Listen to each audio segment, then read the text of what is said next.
Hello friends, आज हम लोग पढ़ने वाले हैं परमुटेशन कॉम्बिनेशन के बारे में, जो कि क्लास 11 का टॉपिक है। तो आज देखेंगे परमुटेशन कॉम्बिनेशन। ये बहुत ही मजेदार चैप्टर है, बस थोड़ा सा समझने की देरी है, क्योंकि इस पे जो बेस्ट क्वेश्चन आते हैं बहुत ही अच्छे आते हैं। तो इससे पहले परमुटेशन कॉम्बिनेशन से जानने से पहले आपको फैक्टोरियल के बारे में जानना पड़ेगा, क्योंकि फैक्टोरियल की बहुत सारा यूज है, फैक्टोरियल ही है। तो पहली बात आपको फैक्टोरियल बताऊँ, फैक्टोरियल होता क्या है। तो फैक्टोरियल एक तरह से अगर बात की जाए, आपको जो डेफिनेशन दिख रहा होगा, लेकिन फैक्टोरियल आपको डेफिनेशन पता चल गया होगा, continuous multiplication of first n natural number. मतलब अगर एन का फैक्टोरियल निकालना है तो जो फर्स्ट एन नेचुरल नंबर है उसका मल्टीप्लाई एक दूसरे से। जैसे अगर 5 फैक्टोरियल हुआ तो 1 × 2 × 4 × 3 × 4 × 5, मतलब फर्स्ट 5 का मल्टीपल, तो 5 फैक्टोरियल निकल गया। फैक्टोरियल कैसे, सिंबल क्या है वो देखते हैं। फैक्टोरियल कैसे लिखते हैं, मान लीजिए एन का फैक्टोरियल ऐसे, या तो ये सिंबल या तो ये। जैसे अगर 5 को बताते हैं तो ये, या तो ऐसे। आप दोनों से दिखा सकते हैं। ये क्या हुआ, एन फैक्टोरियल, ये 5 फैक्टोरियल। ऐसे इसका मतलब कितना हम बताए थे, फर्स्ट एन नेचुरल नंबर का मल्टीप्लिकेशन।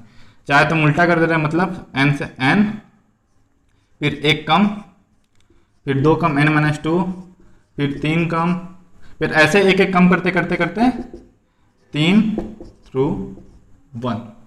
5 फैक्टोरियल की बात की जाए तो पहले n मतलब यहाँ 5 है, फिर 1 कम जो कि 4 होगा, फिर 1 कम 3, फिर 1 कम 2, 1 कम आ गया, फिर 5 फैक्टोरियल हो गया। तो यहाँ पे बात रहा फैक्टोरियल का। अब ये क्या होता है, जैसे मान लीजिए अगर 4 फैक्टोरियल लिखना है, स्प्लिट कैसे होता है। जैसे 4 फैक्टोरियल के आप क्या लिख सकते हैं, 4 × 3 फैक्टोरियल। फिर इसको बढ़ाएंगे तो 4 × 3 × 2 फैक्टोरियल, 4 × 3 × 2 × 1 फैक्टोरियल, और ये 4 × 3 × 2, 1 फैक्टोरियल का वैल्यू 1 ही होता है। तो ये रहा ऐसे फैक्टोरियल निकालने का तरीका। मतलब अगर देखिए 4 फैक्टोरियल हुआ तो continuous multiplication of first 4 natural number, मतलब 1 से लेकर 4 तक का मल्टीप्लिकेशन 4 फैक्टोरियल बताता है।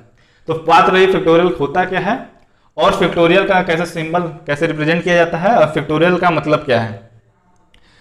इससे एक फार्मूला बनता है, वो फार्मूला मैं लिख दे रहा हूं। ये यहाँ पे क्या देखिए, 4 फैक्टोरियल × 4 × 3, मतलब देखिए 4 फैक्टोरियल मतलब अगर n मान ले, n factorial is equal to n और 3, मतलब 1 कम है तो n-1 का फैक्टोरियल, मतलब n is equal to n × n factorial -1। ये एक फार्मूला है जो कि बहुत सिंपल है, आपको याद हो जाएगा। इससे हम प्रूफ करेंगे क्या, कि जो 0 होता है, 0 का फैक्टोरियल होता है 1। पहले हम बताते हैं जो फैक्टोरियल होता है वो बस पॉजिटिव नंबर का निकलता है, निगेटिव नंबर का नहीं निकलता, या तो फ्रैक्शन नंबर का। मतलब इसे -1 ये डिफाइन नहीं है, गलत है।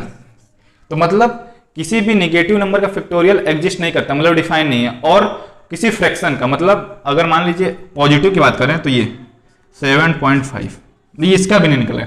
मतलब नेचुरल नंबर होना चाहिए, इंटीजर, मतलब पॉजिटिव इंटीजर। और 0 जो होता है इसका वैल्यू होता है 1, 0 फैक्टोरियल का। नेगेटिव का तो डिफाइन है ही नहीं, तो 0 का होता है 1। इससे प्रूफ हो सकता है, क्योंकि बच्चे इसमें बहुत कंफ्यूज है, 0 क्या होता है। 0 का प्रूफ बहुत सारे तरीके हैं, इससे कर सकते हैं और भी बहुत सारे तरीके हैं। चलिए मैं इससे बता रहा हूँ। जैसे यहाँ पे n की जगह हम 0 भरें, नहीं 1 सपोज कर लीजिए, n क्या है 1 है, तो n की जगह 1 भरते हैं, तो इस फार्मूला की मदद से यहाँ पे 1 होना चाहिए और यहाँ पे 1 - 1 होना चाहिए, n-1।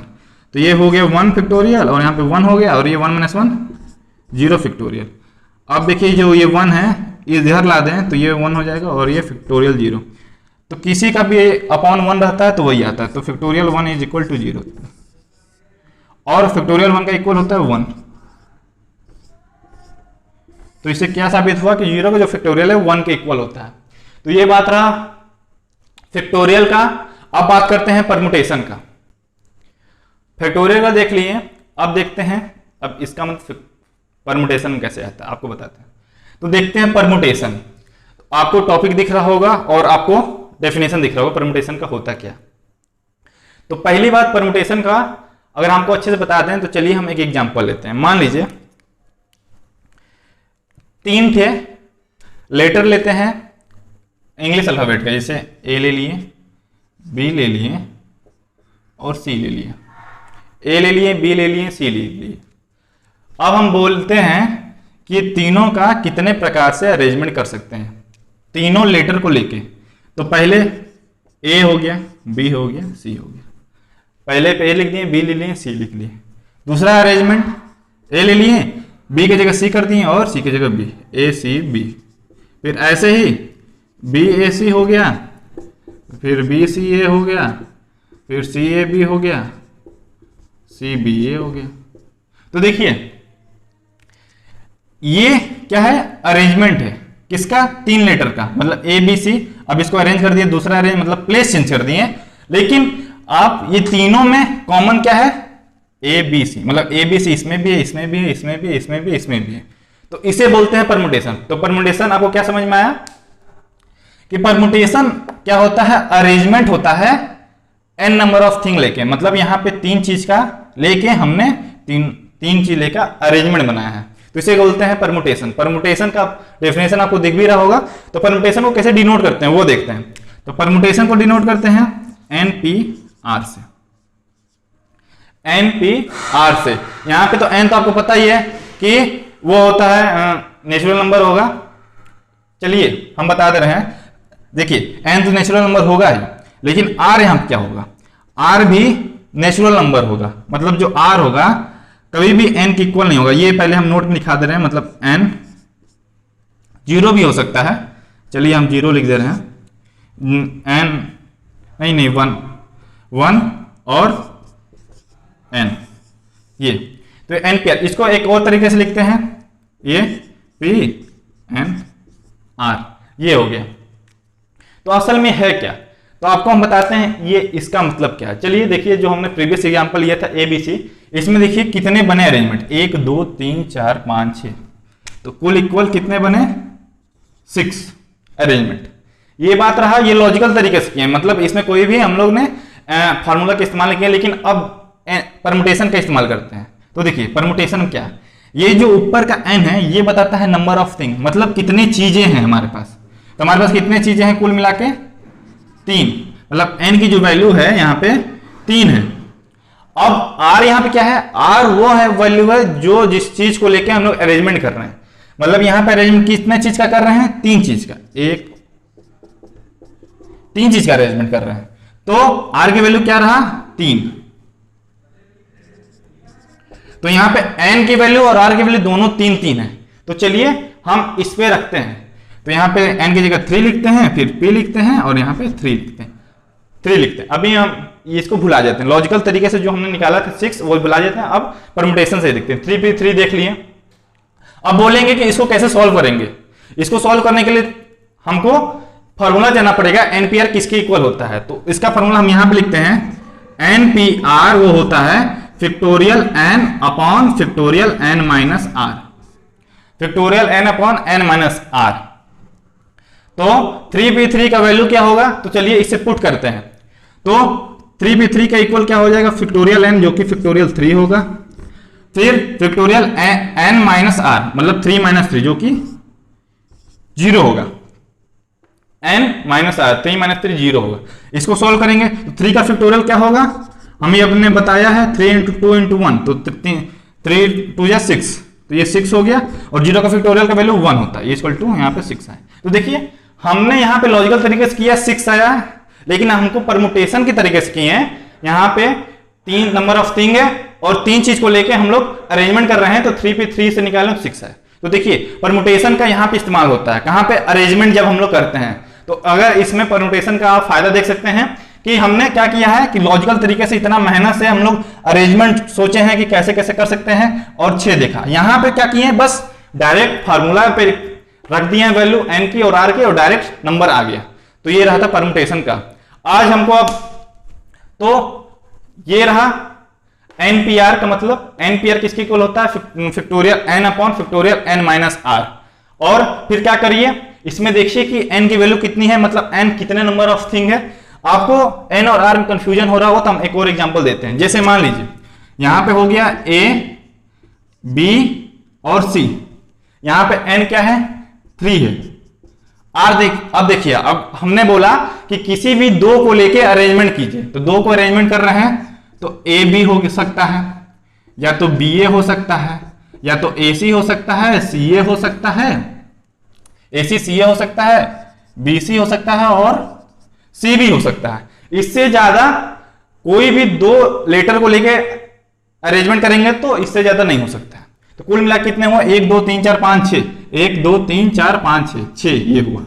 अब देखिए फार्मूला से निकालते हैं, ये तो लॉजिकल तरीके से हुआ, अब फार्मूला से निकालते हैं। तो देखिए पहले फार्मूला से निकालने के लिए हम लोग को ढूंढना है n की वैल्यू, r की वैल्यू। तो यहां पे n क्या है, total number of things, number of thing कितने हैं, 1 2 3, 3 है। कितने हैं टोटल, पूरा 1 2 3 है। n की वैल्यू 3 है। r की वैल्यू क्या है, r की वैल्यू मतलब कितने चीजों को लेके हमने अरेंजमेंट बनाया, कितने चीज को लेके, दो चीज को लेके अरेंजमेंट बनाया। तो r की वैल्यू क्या हो गई, 2। अब डायरेक्ट फार्मूला लिखते हैं, ये तो लॉजिकल तरीके से हमने किया। मान लीजिए एग्जाम में तो अगर ज्यादा आ गया तो ज्यादा तो लॉजिकल तरीके से कितना कर लेंगे, ये तो थोड़ा सा छोटा है 6 मान लीजिए अगर आंसर 100 आ रहा है तो मतलब आपको 100 ढूंढना पड़ेगा। तो यहाँ पे यहीं पे इस्तेमाल होता है परमुटेशन। तो चलिए हम फार्मूला करते हैं। तो 3p2 तो npr हो गया। तो यहाँ पे 3npr है तो n की वैल्यू यहाँ पे 3 रखते हैं, यहाँ पे p और r की जगह 2 लिखते हैं। तो इस फार्मूला की मदद से 3p2 निकालिए। तो ऊपर यहां पे लिखेंगे 3 और नीचे क्या लिखेंगे, n माइनस आर। तो n माइनस आर कितना होगा, 1। तो 3 फैक्टोरियल का वैल्यू कितना आता है, यहां पे पता चला आपको 6 आता है। तो यहां पे 6 लिखा और 1 फैक्टोरियल का वैल्यू 1, यहां पे 6 है। तो देखिए कितना आसान है फैक्टोरियल की मदद से निकालना, जबकि बिना फार्मूला के आपने पूरा चीज को लॉजिकल तरीके से किया और बाद में काउंट करने के बाद आंसर जो है वो लिखा। तो ये रहा एनपीआर का। अब आपको हम मेन बोनस ट्रिक बताते हैं जिससे एनपीआर निकालना बहुत आसान हो जाता है। क्योंकि एनपीआर निकालने में आपको यहाँ पे दिख रहा होगा कि आप क्या करते हैं, ये फार्मूला पर रखते हैं और फिर एन और आर के वैल्यू रख के इसको सॉल्व करते हैं और लास्ट में आता है। अब मैं बताता हूं ट्रिक। मान लीजिए 3p3 पूछ रहा है, 3p3 पूछ रहा है, तो आप क्या काम करिए, 3 को घटते क्रम में 3 बार मल्टीप्लाई कर दीजिए। मतलब 3 फिर 2 घटते क्रम में 3 बार, मतलब जितना आ रहा है 3 2 फिर एक और घटाइए 1। इसका आंसर क्या होगा, 6 होगा। अब देखिए और 3p3 का वैल्यू भी 6 आया है ना। अब देखते हैं 3p2। तो हमने क्या बोला कि 3 को कितना बार मल्टीप्लाई करिए, घटा के 2 बार। तो क्या करिए, 3 लिखिए, फिर एक कम करेंगे तो 2 आएगा, फिर नहीं करेंगे क्योंकि कितनी बार आपको करना है, 2 टाइम्स, यहाँ पे 3 टाइम्स। तो और r कभी भी n से ज्यादा नहीं होगा। मतलब यहाँ पे अगर r 4 हो जाएगा तो आप सोचेंगे कि और घटाएंगे 4 0 हो जाएगा तो पूरा 0 हो जाएगा, नहीं। कभी भी हमने यहाँ बताया कि r n से बड़ा नहीं होगा, भले उसके इक्वल हो सकता है, यहाँ इस केस में है, या उससे छोटा ही होगा और 1 से बड़ा होगा। क्योंकि आप सोचेंगे 3p0 है तो यहाँ पे कितनी बार घटाते हुए करेंगे, तो ये 1 के बराबर होगा और 1 से बड़ा होगा और n से का बराबर हो, उससे छोटा होगा, यही हो सकता है। 3p2 का वैल्यू हमने बताया कि 3 को r बार घटते क्रम में मल्टीप्लाई कर दीजिए। तो 3 × 2 जो कि होता है 6। अब ऐसे ही कुछ और दिखाते हैं, यहाँ पे थोड़ा स्पेस बनाते हैं और देखते हैं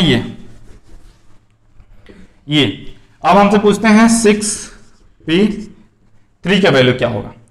तो आप ट्रिक से क्या काम करेंगे, 6 को घटते क्रम में 3 बार मल्टीप्लाई कर दीजिए। तो 6 फिर एक बार और 5 फिर एक बार और 4, कितना बार करेंगे, 3 बार।